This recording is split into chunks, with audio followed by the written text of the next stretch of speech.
Hello. नमस्कार। आज इतिहास की कक्षा में आपका स्वागत है। आज हम लोग वैदिक काल के बारे में चर्चा करेंगे। सबसे पहले हम लोग वैदिक काल के बारे में कुछ थोड़ी सी बेसिक इंफॉर्मेशन पता कर लेते हैं। वैदिक काल का समय सबसे पहले हम लोग करें तो वैदिक साहित्य का समय 1500 से लेके 1000 के बीच में, 1500 से लेके 620 के बीच में निर्धारित किया गया है। लेकिन चूंकि लोहे का प्रयोग एक ऐसा समय था जिसने वैदिक काल को दो भागों में बांट दिया है गया है। तो इसलिए इसको हम दो भागों में बांटते हैं। तो पहला होता है कि पूर्व वैदिक काल, जिसे प्री वैदिक एज और पोस्ट वैदिक एज यानी उत्तर वैदिक काल में बंटवारा करते हैं। पूर्व वैदिक काल का समय जो है वो 1000 से 1500 से लेके 1000 बीसी के बीच में माना गया है। और उत्तर वैदिक काल का समय 1000 बीसी से लेके 600 बीसी के बीच में निर्धारित किया गया है। तो लो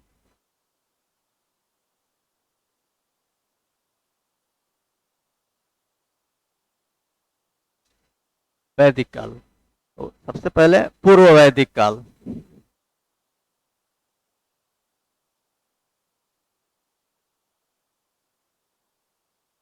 दूसरा उत्तर वैदिक काल।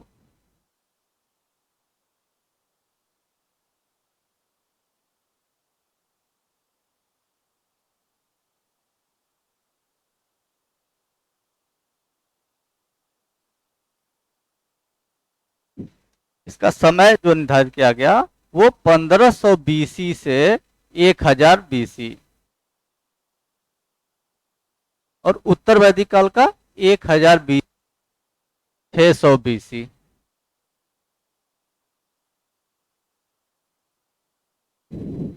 हेलो। तो सबसे पहले हम जाने कि वैदिक संस्कृति के निर्माता कौन थे। तो वैदिक संस्कृति के निर्माता आर्य थे। आर्यों के बारे में एक विवाद है कि आर्य कहाँ के थे। आर्य भारत के ही थे या फिर कहीं बाहर से आए हुए थे। इसको लेके इतिहासकारों में विवाद है।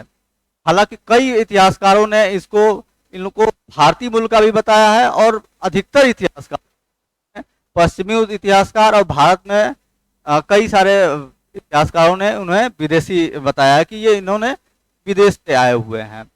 विदेशों में इनके इनके आने का जो था कुछ विद्वानों ने जो बताया, तो उसके बारे में हम लोग सबसे पहले चर्चा करें। तो इनको बारे में जो बताया गया कि आर्य जो थे वो कुछ विद्वानों ने, जैसे भारत के मूल विद्वान, कई विद्वान हैं, जैसे गंगाधर तिलक हैं।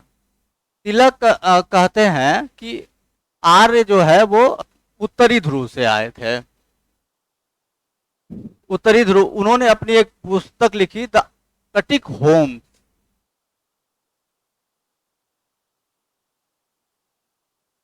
Holmes of Aryan. इन्होंने इसमें विस्तृत रूप से इसके बारे में चर्चा की और बताया कि वो उत्तरी ध्रुव से आए हुए हैं। दूसरे विद्वान हैं दयानंद सरस्वती।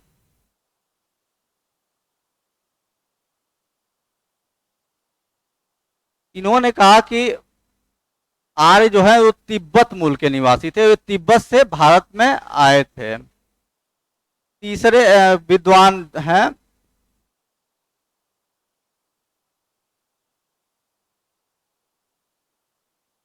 हर्ट एवं पेनका। इन्होंने कहा कि आर्य जर्मनी से आए हैं, जर्मनी प्रदेश के निवासी बताया। और सबसे जो मुख्य इसके बारे में मतलब सबसे एक मत राय जिनके बारे में है वो मैक्स मूलर का है।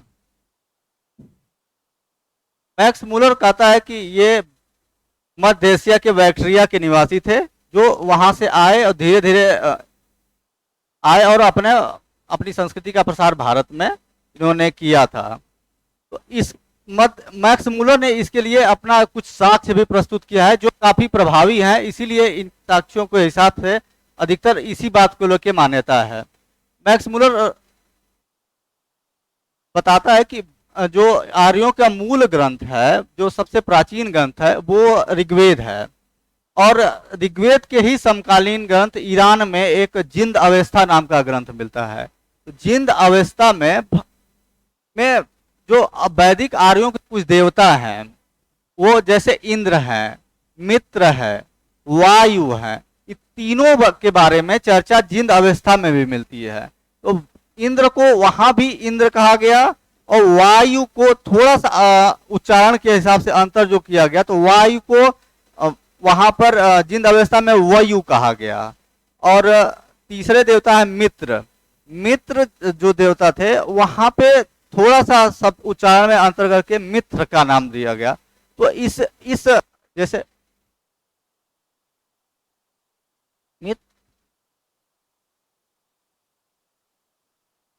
मित्र, इंद्र, इंद्र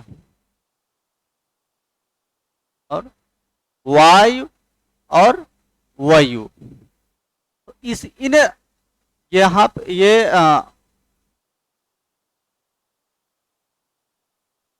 ऋग्वेद में है और ये अवस्था में है। तो इन देवताओं के नामों की समानता के आधार पर मैक्स मुलर ने कहा कि ये मूल रूप से ईरान के निवासी थे, क्योंकि इनके देवता और इनके देवता दोनों के देवता सेम नाम है। तो इसका मतलब है कि कहीं ना कहीं ये एक तरह से जुड़े हुए थे, जिसके वजह से ये दोनों एक दूसरे के एक देवी देवता का पूजा करते थे। लेकिन बाद में परिस्थितियों बस खासकर वो अपने पशुओं के चारागाह के लिए भारत के पूर्वी क्षेत्रों में बढ़े और भारत की तरफ आ गए। लेकिन इनके जो मूल देवता थे सेम थे, इसी आधार पे इन दोनों मैक्स मुलर ने कहा कि ये ईरानी मूल के थे। और इसके अतिरिक्त कुछ और भी साक्ष्य मिले हैं जिसके हिसाब से ये कहा जा सकता है कि ये मूल रूप से मध्य एशिया से ही आए हैं। तो सबसे पहला जो उल्लेख इनका मिलता है कि ये कहाँ से आए हैं। तो एक तो सबसे प्राचीन जो जानकारी आर्यों के बारे में मिलती है कि वो दक्षिणी रूस के इलाके में आल्प्स पर्वत जो था वहां पर घोड़ों के साक्ष्य मिले हैं। और आपको पता होगा कि आर्य घोड़ों के बारे में अच्छे से जानकारी उनको रखते थे और साथ साथ में घोड़ों का प्रयोग ज्यादा करते थे। वो आने जाने संचार के लिए चाहे युद्धों में ज्यादातर उन्होंने उसका प्रयोग किया है। और घोड़ों के बारे में जो सबसे पहले पशुपालन का साक्ष्य मिलता है घोड़ों को पालने का, वो दक्षिणी रूस से मिलता है। और दक्षिणी रूस में तकरीबन 60,000 घोड़ों के अस्थि पंजर मिले हैं और वो अक्सर मानव बस्तियों के पास से ही मिले हैं। इसके आधार पर यह कहा जाता है कि आर्य कहीं ना कहीं मूल रूप से इस देश के निवासी थे, दक्षिणी रूस के आल्प्स पर्वत के आसपास के निवासी थे। और वो बाद में धीरे धीरे वो अपने क्षेत्र अपने पशुओं के लिए प्रसार के चक्कर में वो धीरे धीरे मध्य एशिया की तरफ बढ़ गए और मध्य एशिया में वो बस गए। मध्य एशिया ही इन्होंने अपना मूल स्थान बनाया। फिर उसके बाद धीरे धीरे उनका प्रसार दूसरे देशों में हुआ। तो सबसे पहले वो दक्षिणी रूस से मध्य एशिया के पहुंचे और मध्य एशिया के बाद से धीरे धीरे उनका बढ़ाव धीरे धीरे पूर्वी क्षेत्रों की तरफ हुआ। तो मध्य एशिया कुछ साक्ष्य मिलते हैं, उसके बारे में कुछ चर्चा कर लेना जरूरी है। जैसे इराक में 2200 ईसा पूर्व में आर्य संस्कृति के कुछ साक्ष्य मिलते हैं। उसके अतिरिक्त अनातोलिया जो पुराना नाम है वो आज का तुर्की है, इसे टर्की कहते हैं। टर्की में एक साक्ष्य यहाँ पे मिला है जिसे हिट्टाइट हिटाइट नामक जगह पे आर्य संस्कृति का साक्ष्य मिला है, जिसके और दूसरा जो साक्ष्य है वो कसाइट एक जगह है, कसाइट, और तीसरा मितन्नी। इन सारी जगहों, मध्य एशिया की जगहों से आर्य संस्कृति के साक्ष्य मिलते हैं। और एक और अलग, एक और हम चर्चा करें इसका, तो बोगज कोई, बोगज कोई नामक स्थान से 1400 बीसी में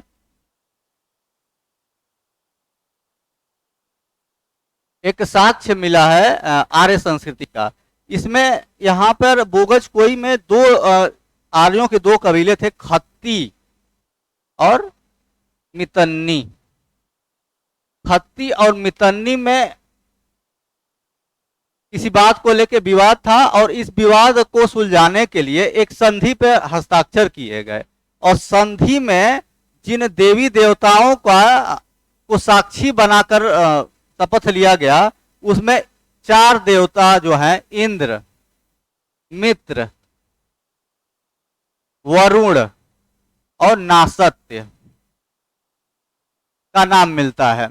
अब इंद्र, मित्र, वरुण, 3 देवता जो है आर्य संस्कृति के, वो भारत में भी तीनों के नाम मिलते हैं। एक चौथे देवता जो नासत्य हैं, नासत्य की पहचान जो है वो भारतीय देवता अश्विन से की गई,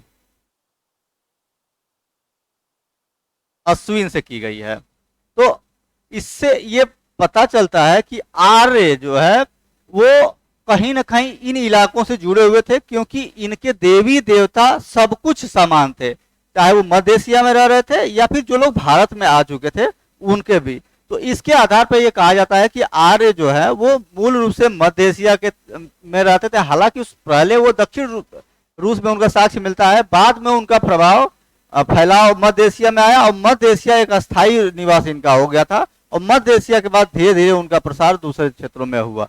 तो इस तरह से हम लोग आर्यों के बारे में, आर्यों के मूल निवास स्थान के बारे में थोड़ी सी जानकारी यहाँ पे हमें मिलती है।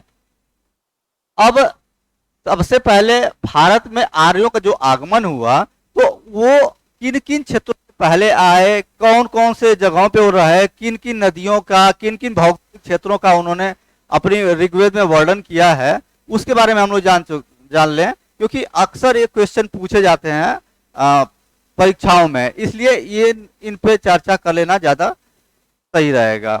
तो इनके भौगोलिक क्षेत्रों के बारे में अगर हम लोग चर्चा करें, तो आर्यों का जो प्राचीन आर्य है उनके बारे में जानकारी का सबसे पुराना साक्ष्य जो है वो हमें ऋग्वेद से प्राप्त होता है। और ऋग्वेद में जो भौगोलिक क्षेत्रों का जो वर्णन मिलता है, उसके हिसाब से हम धीरे धीरे आर्यों के भारत के बारे में जानकारी का पता चला सकते हैं कि किन किन क्षेत्रों के बारे में आर्यों को जानकारी थी। तो क्योंकि आर्य मध्य एशिया से बाहर भारत आए थे, तो उनका जो प्रसार होगा वो भारत के पश्चिमी क्षेत्रों से ही होगा, और वो पश्चिमी क्षेत्र से धीरे धीरे पूर्व के क्षेत्रों की तरफ बढ़े हैं। तो सबसे पहले वो कहाँ उनका मिलता है वर्णन, और कहाँ किन किन क्षेत्रों में जाते हैं। तो सबसे पहला वो उनके बारे में ये जानकारी मिलती है कि वो सप्त सैंधव का एक चर्चा करते हैं, खास ऋग्वेद में सप्त सैंधव। सप्त सैंधव दरअसल ये 7 नदियों का एक देश था, 7 नदियों का एक क्षेत्र है, जिसको ऋग्वेद सप्त सैंधव कहते हैं, सॉरी आर्य सप्त सैंधव कहते हैं। तो ये 7 नदियां जो है वो सिंधु, सरस्वती, तुतुद्री,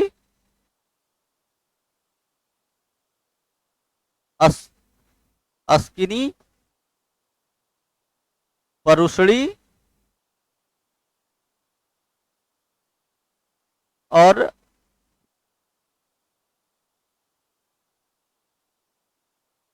वितस्ता।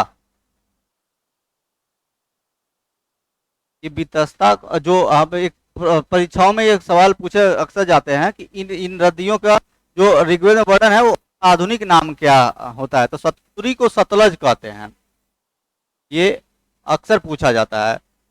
अस्किनी को चेनाव, परुषणी को रावी और वितस्ता को झेलम। तो इन इलाकों के बारे में अगर वो ऋग्वेद में चर्चा मिलती है तो इसका मतलब ये पता चलता है कि सबसे पहले इन्हीं क्षेत्रों में वो बैठे हुए हैं और इन क्षेत्रों के बारे में उनको जानकारी हुआ करती थी। उसके बाद जो आर्य संस्कृति का फैलाव हो रहा था तो वो धीरे धीरे अब वो इन इलाकों से पूरब की तरफ और बढ़े। तो पूरब की तरफ जो भारत का ये इलाका था, मान लीजिए ये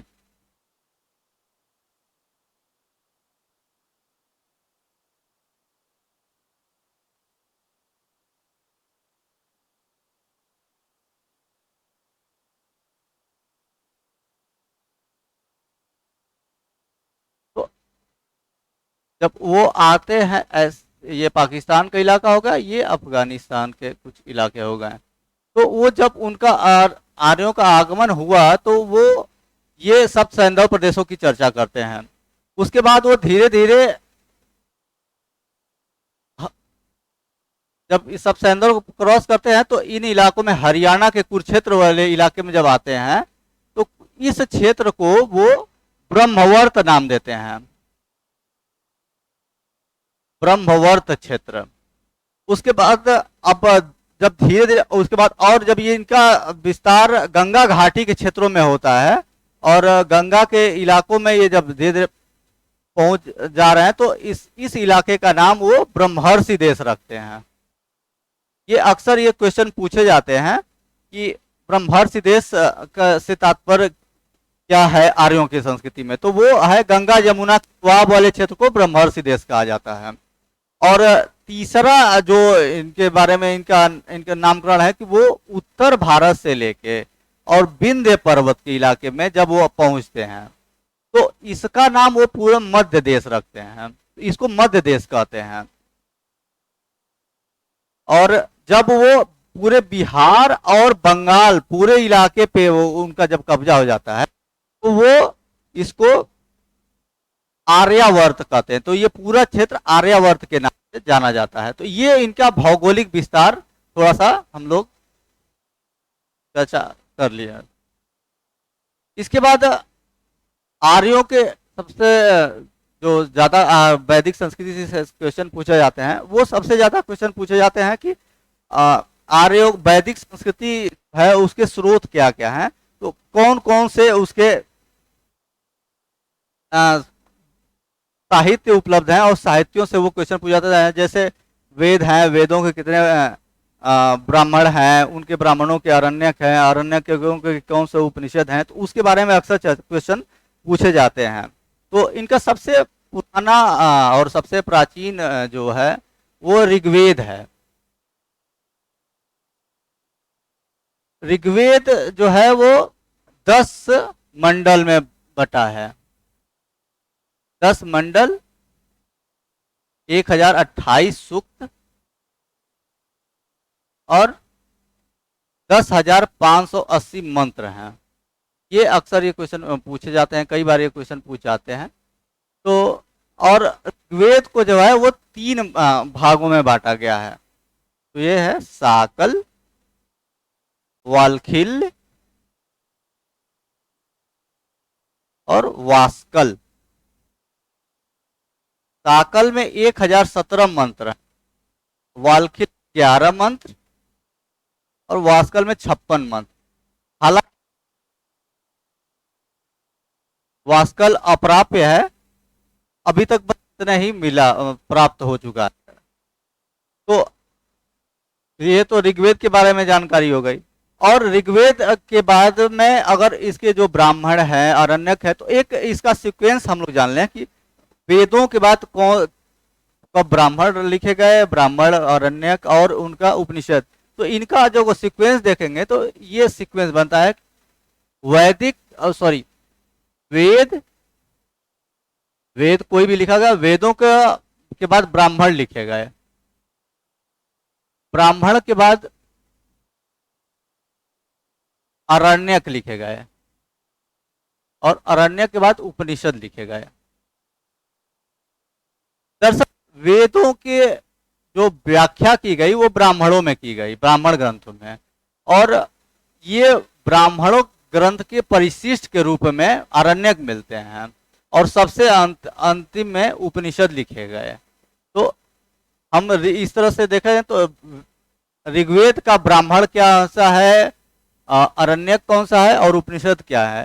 तो ऋग्वेद के जो ब्राह्मण है वो ऐतरेय, ऐतरेय और कौशितकी, इनके अरण्यक का भी नाम सेम है, ऐतरेय और कौशितकी।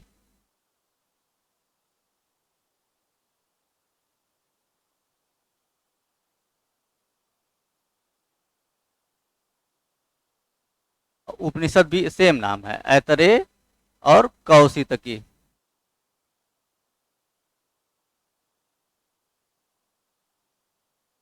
तो ये तो ऋग्वेद का हो गया। दूसरा हो जाएगा सामवेद।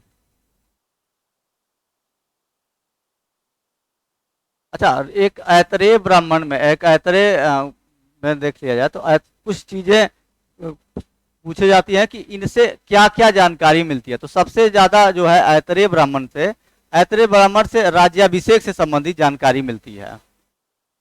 ये कई बार सवाल पूछा जाता है।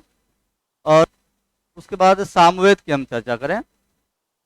और हाँ, एक चीज और कि ऋग्वेद के जो पुजारी होते थे, जो ऋग्वेद का वाचन करता था, उसको होता कहते थे।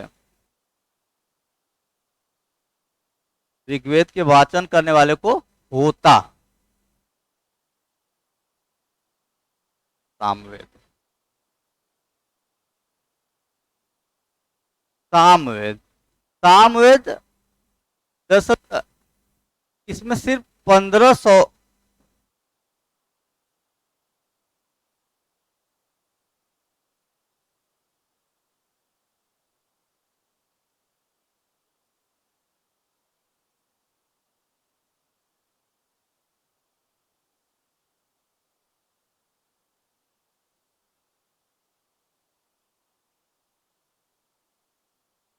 हेलो।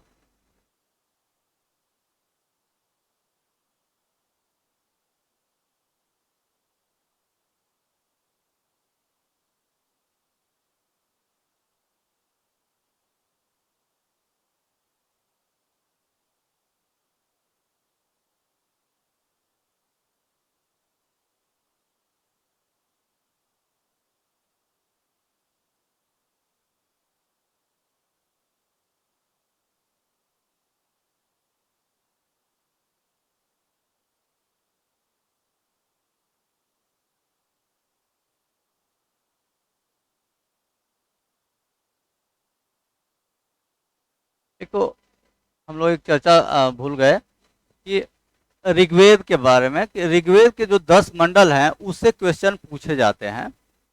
तो इसके बारे में चर्चा कर लें कि 10 मंडलों में किस किस ऋषियों ने कौन कौन सा वर्ण लिखा हुआ है। तो सबसे पहले मंडल में जो है वो अंगीरा ऋषि, पहला मंडल जो है अंगीरा ने लिखा है, अंगीरा ऋषि ने।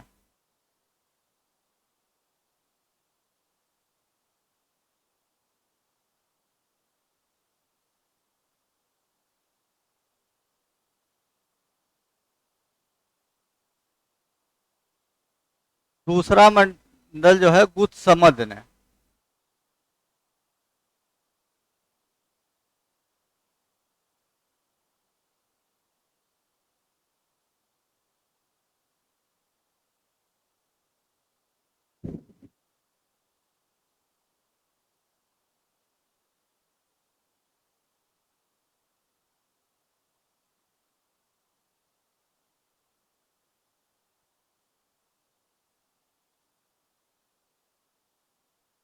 दूसरा मंडल है वो गुत्समद ने। तीसरा मंडल जो है वो विश्वामित्र ने लिखा है।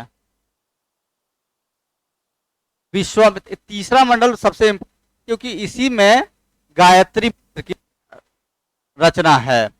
गायत्री मंत्र दरअसल अनार्यों को आर्य बनाने के लिए लिखा गया था। तो ये क्वेश्चन, ये तीसरा मंडल जो है सबसे इंपॉर्टेंट है, क्योंकि यहाँ से अक्सर ये क्वेश्चन पूछा जाता है। अब चौथा मंडल, चौथा मंडल जो है वो वामदेव ने लिखा है। ये इसमें कृषि से संबंधित चर्चा की गई है। और पांचवा जो है वो अत्रि ने।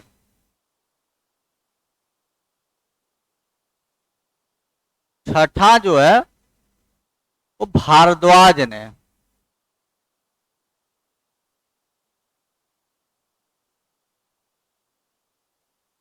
सातवां विश्वामित्र, सॉरी,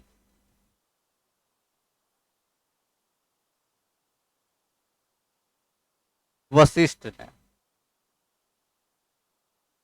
आठवां जो है वो कण्व ऋषि ने, कण्व ऋषि ने। तो और नवां अंगीरा। और 10वां महासुक्ति। अच्छा, इसमें क्या है कि जो पहला जो है, पहला, आठवां, नौवां और 10वां ये बाद के हैं, ये छेपक के रूप में जोड़े गए हैं। दूसरा, तीसरा, चौथा, पांचवा, छठवां और सातवां, मतलब 2 से 7 तक ये प्राचीन है। और 1 से 1, 8, 9 और 10 ये छेपक के रूप में बाद में जोड़े गए हैं। इसलिए इनके बारे में बाद में इनकी जो भी चर्चाएं मिलती है वो परवर्ती काल की है। तो अच्छा, एक जो इम्पोर्टेंट है वो 10वां सूक्त है। 10वें सूक्त में ही वर्ण व्यवस्था का उल्लेख मिलता है। इसी में पुरुष सूक्त का चर्चा है। पुरुष सूक्त के हिसाब से कि ब्राह्मण, क्षत्रिय, वैश्य और शूद्र की उत्पत्ति कैसे हुई, जिसमें कहा गया कि एक विशाल काय पुरुष था, जिसके सर से ब्राह्मण की, भुजाओं से क्षत्रिय की और पेट से वैश्य की और पैरों से शूद्र की उत्पत्ति हुई है। तो ये जो है वर्ण व्यवस्था का सबसे ज्यादा चर्चा करता है, सबसे ज्यादा का ये पहला चर्चा वही करता है। अब हम सामवेद पे आते हैं कि सामवेद में क्या क्या चर्चाएं हैं।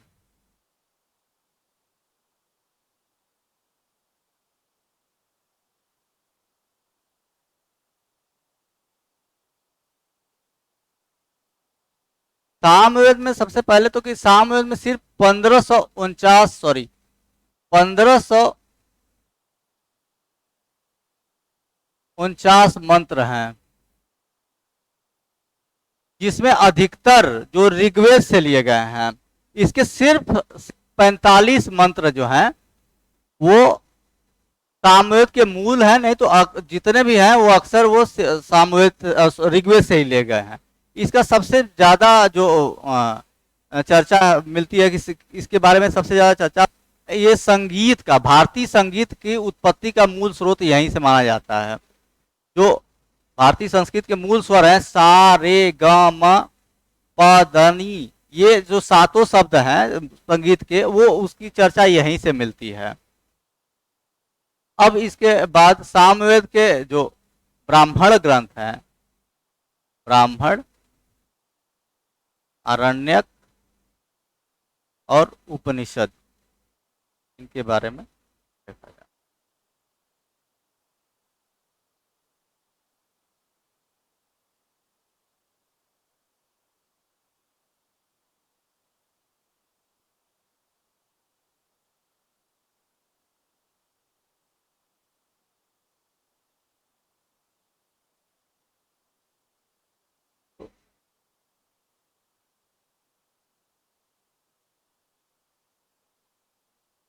इसके ब्राह्मण है तांड्य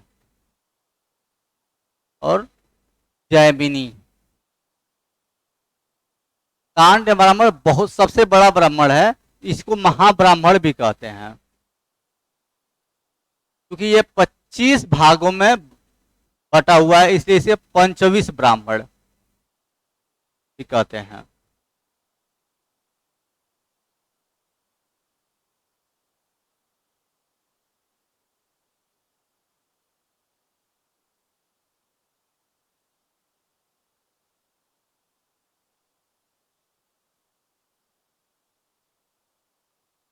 इसके अरण्यक,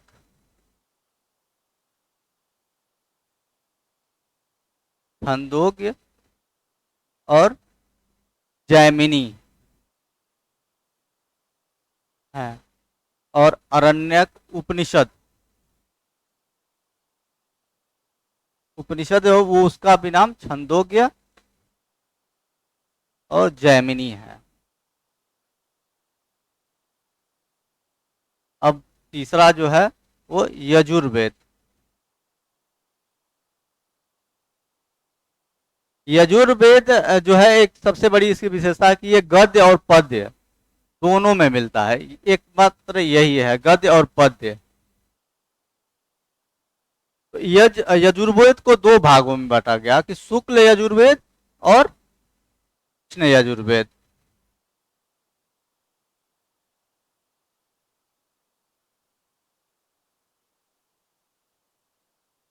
और शुक्ल यजुर्वेद जो है वो भी दो भागों में है, कण्व और मध्यांदिन, कण्व और मध्यांदिन।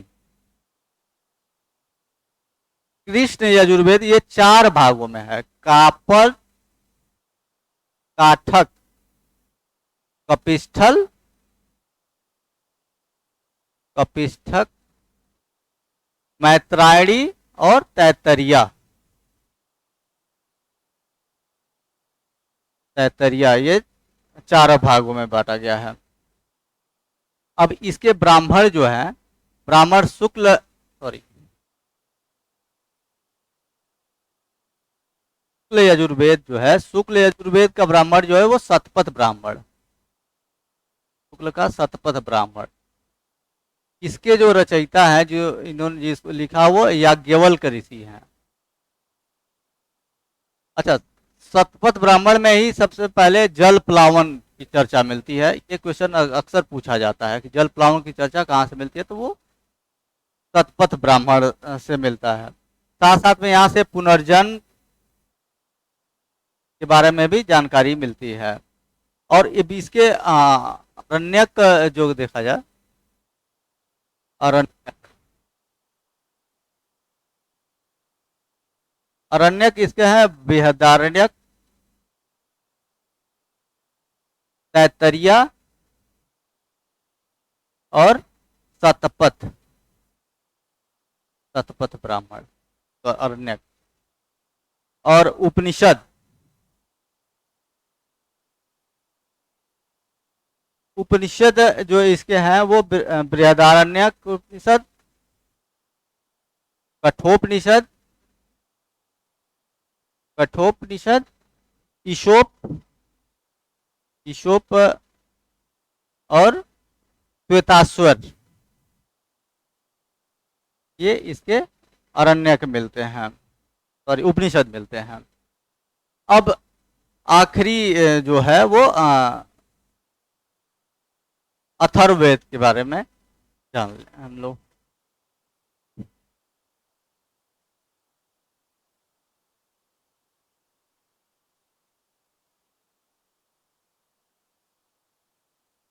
अथर्ववेद, अथर्ववेद का सबसे ज्यादा महत्व इस बात है कि आप इसमें कर्म कांडों का सबसे ज्यादा वर्णन मिलता है, कर्म कांड।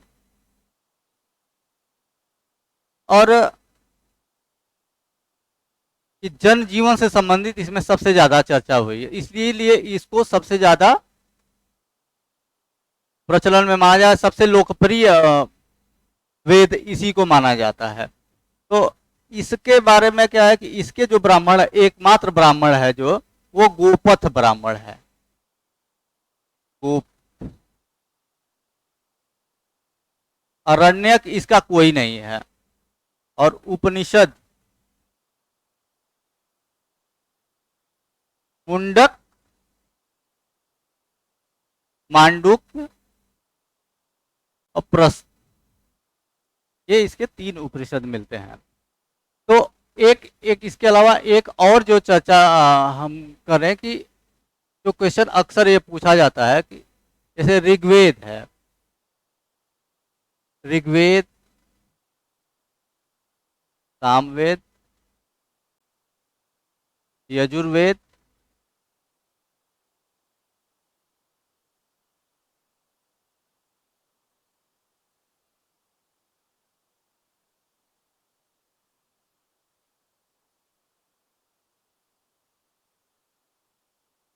अथर्ववेद, इनके जो पुजारी होते थे या जो इनके गायक होते थे उनको क्या कहा जाता था? तो ऋग्वेद के गायक जो या पुजारी होते थे उसको होता कहा जाता था, होता। इस सामवेद का जो पुजारी होता था वो उद्गाता कहा जाता था। इसके अलावा यजुर्वेद का अर्धवयु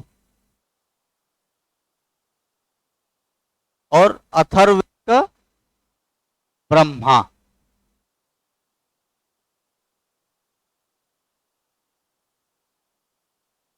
अथर्व और एक पूछा था कि वैदिक मंत्रों का जो है वो कौन सबसे ज्यादा उसका निरीक्षण कौन करता था? तो वो था, ब्रह्मा कहा जाता था उसको।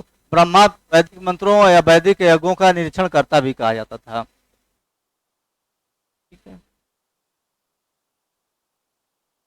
आज की क्लास यहीं तक। अब अगले दिन किसी दूसरे टॉपिक पे आपके सामने उपस्थित होंगे। धन्यवाद।